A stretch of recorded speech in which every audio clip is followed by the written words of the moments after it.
तारीख 24 नवंबर। उत्तर प्रदेश संभल के हयातगंज थाने में एक औरत दौड़ती हुई आती है और पुलिस वालों के पास एक रिपोर्ट लिखाती है और रोते बिलखते हुए कहती है कि प्लीज़ मेरे पति को ढूंढ दो, वो पिछले एक सप्ताह से नहीं मिल रहे हैं। अब पुलिस भी आनन फानन में उस औरत का रिपोर्ट लिखती है और छानबीन करने में जुट जाती है।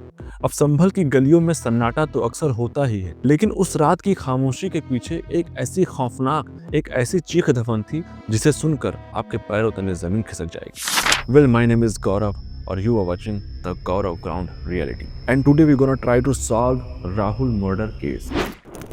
संभल का हयातगंज इलाका। राहुल नाम का एक सीधा साधा जूता व्यापारी अपनी पत्नी रूबी और अपने 2 बच्चों के साथ रहता था। राहुल बहुत ही मेहनती और सिर्फ अपने काम से मतलब रखने वाला था। वो दिन भर अपने शॉप पे जूते बेचता, दुकानदारी करता और शाम को चुपचाप अपने घर वापस आ जाता था। वो अपने दिन रात एक कर देता था अपनी पत्नी और अपने बच्चों को खुश देखने के लिए। अब उसी मोहल्ले में सौरभ नाम का भी एक लड़का रहा करता था। भाई वो भी जूते से जुड़े काम करता था, तो कभी कभार राहुल के घर भी आया जाया करता था। अब एक दिन राहुल किसी जमीनी विवाद में फंस गया और उसने मदद के लिए सौरभ को बुलाया अपने पास। अब इस जमीन के विवाद के चलते सौरभ का आना जाना उसके घर पे बहुत ज्यादा हो गया, मतलब एकदम अंदर तक, रहना उठना बैठना खाना पीना सब कुछ। अब राहुल और सौरभ की दोस्ती दिन ब दिन गहरी होती चली गई, लेकिन राहुल को नहीं पता था कि सौरभ के मंसूबे कुछ और हैं, क्योंकि राहुल की पत्नी रूबी का दिल अब राहुल के लिए नहीं सौरभ के लिए धड़कता था। उस पे उसका दिल आ चुका था। दोनों के नैन मटक्के काफी ज्यादा बढ़ चुके थे।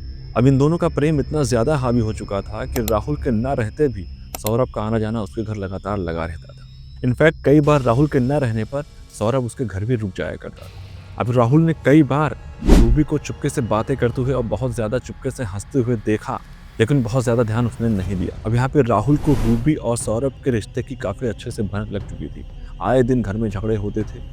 अब रूबी को लगा कि राहुल सौरभ और रूबी के बीच का कांटा बन चुका है। अब उन्हें लगा कि ये कांटा निकालना तो बहुत जरूरी है, नहीं तो उनकी जिंदगी जहन्नुम बन जाएगी। अकॉर्डिंग टू पुलिस, रूबी और सौरभ ने यूट्यूब और क्राइम शो देख करके उसकी हत्या का प्लान बनाया। एक ऐसा तरीका सोचा कि उसकी लाश का नामो निशान ना मिले।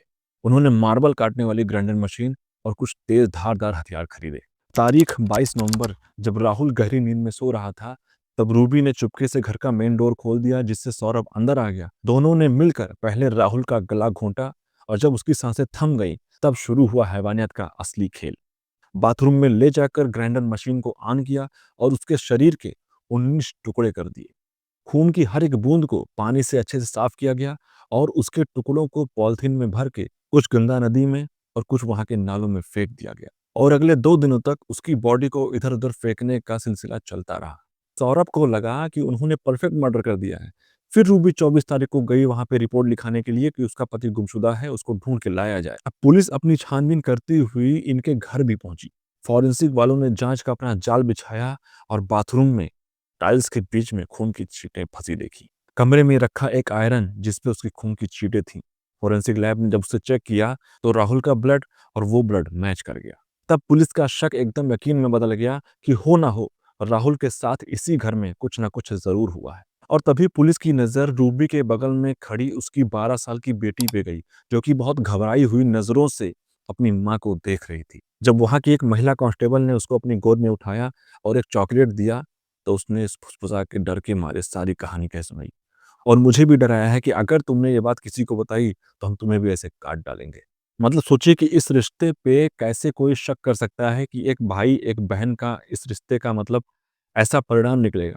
पुलिस ने जब सौरभ और रूबी को आमने सामने बिठाया तो रूबी टूट गई और रोने लगी और सारी कहानी वृत्तांत में सुनाई। उसने ये क्लियरली एक्सेप्ट किया और ये बयान दिया कि हाँ, मैंने ही सौरभ के साथ मिलकर राहुल का कत्ल किया है। आज रूबी और सौरभ जेल की सलाखों के पीछे हैं, लेकिन संभल के हयातगंज इलाके में अभी भी ग्राइंडर की आवाज गूंज रही है, क्योंकि एक हंसता खेलता परिवार एक नाजायज रिश्ते के भेंट चढ़ गया। अगर आप ऐसी और कोई स्टोरी सुनना चाहते हैं, डॉक्यूमेंट्री सुनना चाहते हैं, क्राइम स्टोरीज सुनना चाहते हैं, तो please the Gaurav ground reality को सब्सक्राइब करो। इस वीडियो को एक लाइक दो। मिलते हैं अगले वीडियो में, तब तक के लिए जय श्री राम, नमस्कार, आदाब, सत श्री अकाल।